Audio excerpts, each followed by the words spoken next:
Nakakaawa. Alden Richards halos mawala na sa katinoan. Carla Estrada walang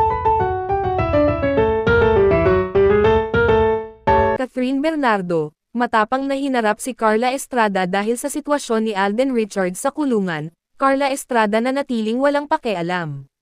Sa gitna ng kontrobersya ukol sa pagkakakulong ni Alden Richards, matapang na hinarap ni Catherine Bernardo si Carla Estrada upang ipagtanggol ang aktor.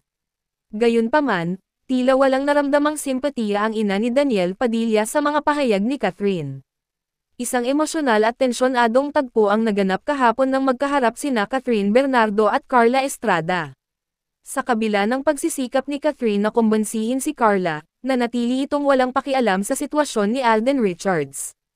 Narito ang ulat. Matapos ang ilang linggo ng pananahimik, pinili ni Catherine Bernardo na magsalita at humarap kay Carla Estrada para ipagtanggol si Alden Richards, na kasalukuyang nakakulong. Tita Carla, alam kong galit kayo kay Alden, pero sana bigyan natin siya ng pagkakataon. Lahat tayo nagkakamali, ngunit si Carla Estrada, nanatiling malamig ang tugon sa mga pahayag ni Catherine. Catherine, hindi ito tungkol sa galit. Tungkol ito sa hustisya para sa anak ko. Hindi ko kailangang makinig sa mga paliwanag mo. Sa kabila ng pagtanggi ni Carla, nagpersige si Catherine na iparating ang kanyang saloobin. Tita, si Alden ay tao rin. Alam kong nagkamali siya, pero hindi ba't dapat nating bigyan ng pagkakataong itama ang kanyang pagkakamali? Ngunit tila sarado na ang puso ni Carla Estrada para sa anumang paliwanag mula kay Catherine.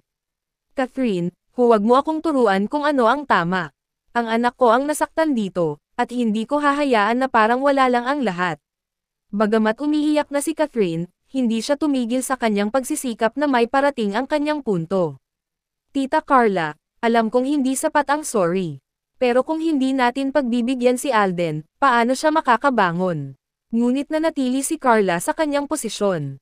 Kahit ano pang sabihin mo, Catherine, hindi magbabago ang desisyon ko. Ang mahalaga sa akin ay ang kalagayan ni Daniel. Maraming netizens ang nakasaksi ng tagpong ito, at ang opinyon ng publiko ay nahati. Nagulat ang mga netizen at napasabi na lamang na, ang tapang ni Catherine na ipagtanggol si Alden kahit alam niyang maraming galit sa kanya. Si Carla naman, tama lang na ipaglaban ang anak niya. Pero sana bigyan niya ng chance si Alden. Sa kabila ng tensyon, hindi sumuko si Catherine sa kanyang paniniwala. Tita, hindi lang ito tungkol kay Alden. Ito ay tungkol sa pagbibigay ng pag-asa sa isang taong nagsisisi. Ngunit tila hindi nagbago ang damdamin ni Carla. Catherine, kung ikaw ang nasa sitwasyon ko, maiintindihan mo kung bakit hindi ko siya mapapatawad. Si Catherine, bagamat tila nauubos na ang pasensya, ay nagpatuloy pa rin. Tita, hindi ba't mas magaan sa puso ang magpatawad?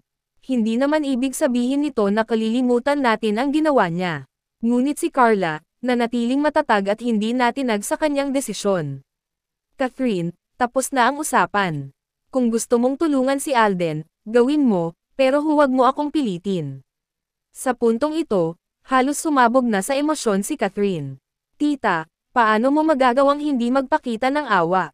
Hindi ba't lahat tayo ay nagkakamali? Sa kabila ng kanyang emosyonal na pakiusap, tila nanatiling walang pakialam si Carla Estrada.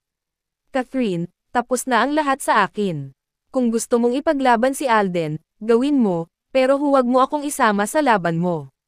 Sa huli, si Catherine ay tila nawalan na ng pag-asa, ngunit nanatiling determinado na tulungan si Alden. Hindi ako susuko, tita. Alam kong may pagkakataon pa si Alden para magbago. Ang tensyonadong tagpo na ito ay nagbigay ng bagong kulay sa kontrobersya.